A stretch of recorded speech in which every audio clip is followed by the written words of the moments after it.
मुल्क में बारिशों का बेहंगम सिलसिला जारी है। बारिशों ने खैबर पख्तूनख्वा में भी भरपूर तबाही मचाई है और दूसरी जानिब रेस्क्यू टीमें मुतासरीन की मदद में मसरूफ़ है। पाक फौज और सिविल हुकूमत यकसुई के साथ इमदादी कामों में मसरूफ़ अमल है और आज वज़ीर आज़म शहबाज शरीफ और उनके साथ फील्ड मार्शल सैयद आसिम मुनीर ने खैबर पख्तूनख्वा में सैलाब से मुतासर अजला का दौरा किया। वज़ीर आज़म ने बुनीर की आवाम से गुफ्तगू करते हुए इस नागहानी आफत पर अफसोस का इजहार करते हुए कहा कि इस मुश्किल घड़ी में उनकी वज़ीर आला KP के अली अमीन गंडापुर के साथ मिलकर मुतासरीन को रिलीफ पहुँचाने के लिए काम करेगी। अब जहाँ खैबर पख्तूनख्वा ने बारिशों का तल्ख तजुर्बा किया है, तो वहीं कराची और सिंध के अवाम ने भी एक ऐसा ही तल्ख तजुर्बा किया है जब बारिश ने खुशी की बजाय इंसानी जानों के नुकसान की सूरत में गम दे दिया और कराची में मूसलाधार बारिशों ने ज़िंदगी का निज़ाम मफलूज करके रख दिया है। शाह फैसल कॉलोनी, गुलशन इकबाल, तारिक रोड, सिंधी मुस्लिम सोसाइटी और दीगर कई इलाके शदीद बारिश के बाद पानी में डूब गए। शहर के बड़े बड़े अंडरपासेस ट्रैफिक के लिए बंद हो गए, जिनमें शहीद मिल्लत road, Tariq road, drag road, Nazimabad number 1 और 2, लियाकताबाद नंबर 10, गरीबाबाद और सोहराब गोठ अंडरपास शामिल हैं। कोरंगी क्रॉसिंग, कुयूबाबाद भी पानी में डूबे। कई इलाकों में बिजली ताहाल बहाल नहीं हो सकी और शहरी रात भर सड़कों पर परेशान हाल दिखाई दिए। ताहम इस बारिश का सबसे अफसोसनाक पहलू इंसानी जानों का ज़िया है। मुख्तलिफ हादसात में कम अज़ कम 11 अफराद जाँ बहक हो गए हैं।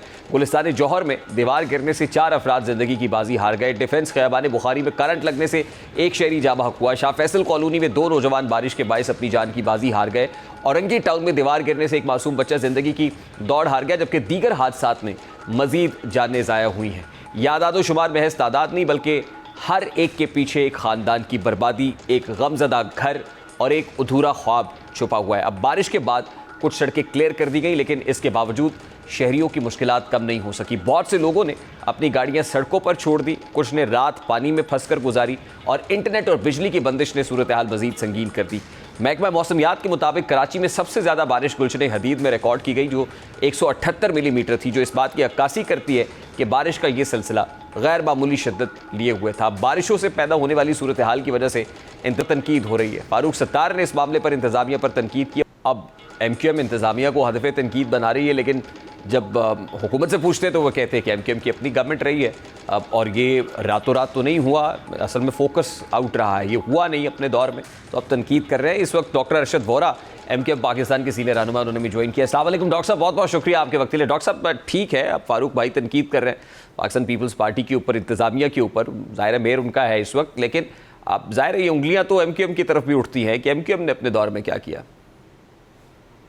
ये प्रोग्रामों में मेरे ख्याल से हजारों दफा गिनवाया जा चुका है कि जब MQM के मेयर्स रहे तो क्या हुआ है। मैं छोटी सी बात बताऊंगा। जब MQM के मेयर रहते थे तब तो कराची को जो है 300 MGD पानी पहले मिला, फिर 300 MGD दूसरी दफा मिला। आज तक मतलब ये है कि उसके अलावा कराची को पानी का एक खतरा ही ऐड नहीं कर सके 17 सालों में। मतलब आपको अब उस पर अगर आपने जाना है कि MQM की परफॉर्मेंस पे जानना है तो MQM की परफॉर्मेंस की मैं लिस्ट बताना शुरू कर दूं। नहीं, ये कोई और नहीं कह रहा सर, बल्कि पाकिस्तान पीपल्स पार्टी की सिंध गवर्नमेंट कह रही है ना सर। देखें, पाकिस्तान पीपल्स पार्टी की जो सिंध गवर्नमेंट ये कह रही है, तो पाकिस्तान पीपल्स पार्टी की सिंध गवर्नमेंट 17 साल से हुकूमत में है। और ये जो आज बारिशों के बाद सबको कराची का ख्याल आ रहा है, ये जो सिंध गवर्नमेंट इतनी बड़ी बड़ी एडवर्टाइजमेंट्स दिखाती हैं, आपके सामने फंड्स की कमी नहीं है। अभी के इलेक्ट्रिक के बिलों में म्यूनिसिपल यूटिलिटी चार्ज टैक्स लगकर आ रहा है, जो कि अरबों रुपए जमा हो रहा होगा, उसका क्या हिसाब किताब है। नाले, अगर ये नाले की मद में जो आज से 10 साल पहले 50 करोड़ रुपए होते थे, आज मैं समझता हूँ कि उससे बहुत ज्यादा होंगे। तो ये नाले, अगर अब मैंने तो नहीं देखा नाले सफाई करते हुए, मेरा तो रोज के रास्ते हैं, रोज से गुजरते हुए जाता हूँ, मैंने कोई नाले सफाई होते हुए नहीं देखे। अगर नाले सफाई होते रहे, फ्लो चलता रहे नालों का, ठीक है, बारिश होती है, ज्यादा होती है, पानी कुछ वक्त के लिए जमा होता है, लेकिन फिर फौरन क्लियर भी हो जाता है। कराची के साथ तो ये है कि कराची में अगर बारिश गिरे तो लोग जो है, आपके शहर में छुट्टी कर दी जाती है कि लोग घरों से बाहर ना निकलें। आपके शहर में जो है वो बिजली जो है वो बंद कर दी जाती है कि लोगों को करंट ना लगे। तो आपका तो सिस्टम ही सारा बोसीदा हो चुका है। आपने जो अभी आपने कहा कि ये नालों की कैपेसिटी इतनी नहीं है। अरे भाई कैपेसिटी इतनी नहीं है तो आप बढ़ा देते ना कैपेसिटी। आप 17 साल से तो बैठे हो, आपके पास ना तो फंड्स की कमी है, आपके पास नालों की सफाई के पैसे मिल रहे हैं। आप कहते हो 40 mm जो है वो कैपेसिटी है नालों की, ऐसा नहीं है। मैं खुद जब मैं एक्टिंग मेयर था उस वक्त जो है 100 mm से ऊपर बारिश हुई थी, उस वक्त तो पानी जो है चंद घंटों में क्लियर हो गया था। आज उससे डबल भी अगर हो गई है तो आपके पास तो बहुत टाइम मिला है आपको। आपने किया कि मसला सिर्फ एक नहीं, इसके साथ एलाइड इश्यूज बहुत सारे, लोग खुले मैन होल्स में गिर के जाने दे रहे हैं सर। मैं बताता हूँ, प्लीज मेरी बात मुकम्मल होने दें। देखिए कराची शहर का ये हाल है कि कराची शहर जिसको कि 5 करोड़ की आबादी है, 175 सिग्नल्स हुआ करते थे, ट्रैफिक सिग्नल्स। आज उस शहर में 69 सिग्नल्स रह गए, सारे सिग्नल खत्म हो गए, टूट गए, उसके तरफ की सारी सड़कें टूटी हुई हैं और 175 सिग्नल में से 69 रह गए।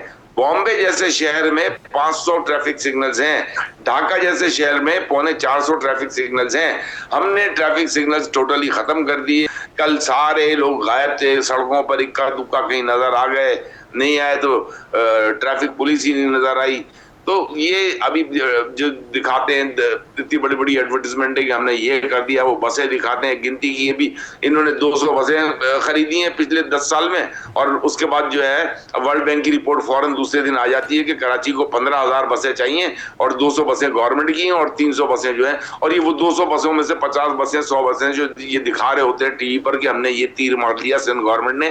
बट डॉक्टर साहब आपको नहीं लगता है ये पुअर टाउन प्लानिंग भी है, और पुअर टाउन प्लानिंग की वजह से शहर कायद कंक्रीट का जंगल बना, और ये ओवरनाइट तो नहीं हुआ, जाहिर है ये स्लोली ग्रेजुअली हुआ। जो बड़ी बड़ी इमारत बन गई, ग्रीन लैंड को ब्राउन लैंड में कन्वर्ट कर दिया गया, वो आज हमें फेस करना पड़ रहा है। देखें आपकी बात, जो भी ग्रीनलैंड को ब्राउन लैंड में कन्वर्ट किया, कमर्शलाइजेशन की, उसके बाद उसके पैसे लेते हैं। एसबीसीए जो है वो डेवलपमेंट चार्जेस लेती है, उसको उसी हिसाब से इंफ्रास्ट्रक्चर को कन्वर्ट करना चाहिए था, लेकिन वो डेवलपमेंट चार्जेस जो है वो रिश्वत की सूरत में एसबीसीए लेता है। वो पैसा जो है गवर्नमेंट के एक्सचेकर में जाता नहीं है। तो वो पैसा अगर प्रॉपर तरीके से लगा होता, देखिए कराची जो है मेट्रोपॉलिटन सिटी है, कराची की आबादी 5 करोड़ की आबादी है। कराची को आपने सड़कें नहीं दी, कराची को आपने पानी नहीं दिया, कराची को आपने बिजली नहीं दी। आज मतलब आप मुझे बता दें इंफ्रास्ट्रक्चर का क्या हाल है। कराची से कचरा तो इनसे उठता नहीं है। कचरा उठाने के लिए इन्होंने जो है वो आपके पास गोंद पास और जो है जाम चाकरो 500 एकड़ की जगह है, उसको डेवलप करने के बजाय जो है और जो है इलाके बलोच कॉलोनी के पुल के पास वहां पॉइंट बना दिया, वहां कचरा फेंक रहे हैं ताकि वहां लैंड जो है लैंडफिल हो सके, वहां दोबारा फिर ये जमीनें बना के बेचें। समंदर आपने मट्टी भर भर के, समंदर जो है ये पीपल्स पार्टी का ही काम है, समंदर जो है वो दूर कर दिया, लैंडफिल करके वहां पे जो है हाई राइजेस बनाने के प्रोग्राम में चले गए। तो ये तो टोटल ही लूटने के लिए बैठे हुए हैं। They are not sincere with the Karachi. आपको मैं सिंपल बात बता रहा हूँ। अच्छा, सारे इशू से आप एमक्यूएम पाकिस्तान को बरीउज़्ज़मा करार देते हैं? किसको?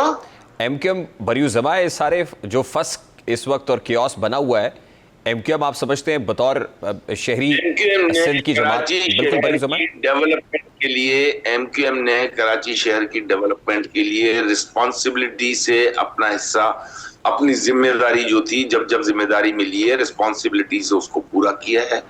एमक्यूएम कराची को ओन करती है। एमक्यूएम के अलावा कराची को कभी भी कोई नहीं बनाएगा, न बना सकता है। एमक्यूएम के लोगों को कराची की गलियों का पता है, कराची के लोगों का पता है। एमक्यूएम ही कराची को डिलीवर कर सकती है। आप आज अगर पॉपुलेशन देखें, एमक्यूएम जब जब गवर्नमेंट में रही है एमक्यूएम ने डिलीवर किया है, ऐसा नहीं है कि एमक्यूएम ने डिलीवर नहीं किया। एमक्यूएम के दौर में ही मैं फिर आपको बताऊंगा कि उस वक्त मुस्तफा कमाल के दौर की बात कर लेना, जब कराची जो है दुनिया के 12 तेज रफ्तारी से तरक्की करने वाले शहरों में से एक शहर था। आज कराची दुनिया के 32 शहरों में जो है सबसे नीचे है। तो आप मतलब there is no comparison. People's party has done to be. आप डॉक्टर साहब लास्टली जब कोई ऐसा प्रॉब्लम बनता है तो जाहिर है हम फायर फाइटिंग मोड में चले जाते हैं, कुछ देर के लिए इस इशू पे बात होती है, प्रेस कॉन्फ्रेंसेस होती है, मीडिया टॉक्स होती हैं, बातें, और उसके बाद फिर जाहिर है वही लंबी तानकीस हो जाते हैं। व्हाट इज द क्विक मतलब लॉन्ग टर्म प्लान क्या है इसका, फिक्स क्या है सर? लेकिन लॉन्ग टर्म इसका प्लान जो है वो यही हो सकता है कि आप कराची की आबादी को सही गिन लो भाई, खुदा के वास्ते। कराची जो है, कराची, मेरे घर के इश्यूज मुझे पता है, बाहर से रहने वालों को नहीं पता, जो अपने आप को गिनवाते भी नहीं है, जो इस शहर में रहते हैं और इस शहर में अपनी गिनती भी नहीं करवाते, वो लोग कैसे इस शहर को ओन करेंगे, मुझे जरा ये तो बता दीजिए आप। तो कराची को कराची वालों के हवाले जिस दिन किया जाएगा, कराची एक्चुअली देखिए, मैं आपको बताऊं कि प्रॉब्लम ही सारा ये है कि कराची की पॉपुलेशन को आप जब पूरे सिंध का कंट्रीब्यूशन जीडीपी में 5% है, पाकिस्तान के जीडीपी में कंट्रीब्यूशन पूरे सिंध का, और कराची का 25% है, मुझे बता दीजिए क्या कंपैरिजन है, क्या कंपैरिजन है? How can you compare the entire Sindh? इसका मतलब कि सिंध की पॉपुलेशन 3.5 करोड़ है, तो कराची की 5 करोड़ से कम किसी भी तरह नहीं है। कराची को कराची के लोग ही सही कर सकते हैं। कराची को आपने देखें, अब ये बातें हमने, एमक्यूएम वाहिद पार्टी है जिसने आर्टिकल 140A के लिए जो है तरमीम असेंबली में जमा करा के रखी हुई है। आज अगर जो है जिस मोहल्ले में प्रॉब्लम होती, वो अपने मोहल्ले के यूसी के इंचार्ज को पूछते, उसको जाके उसके घर के बाहर खड़े हो जाते कि भाई तुमने हमारे ये ड्रेनेज सिस्टम क्यों नहीं ठीक किया। आज मुझे आप बता दें कराची से कचरा उठ रहा है क्या? आप मुझे बता दें कराची की कोई किसी एक सड़क का नाम ले दें जिसको शारा फैसल कहते हैं, उसका जाहिर है नहीं उठ रहा, प्रॉब्लम बना हुआ है, तो तभी तो हम इस इशू पे बात कर रहे हैं। We are faced with this intensity of problem sir. Doctor Arshad Vora MQM Pakistan के रहनुमा हमारे साथ मौजूद थे।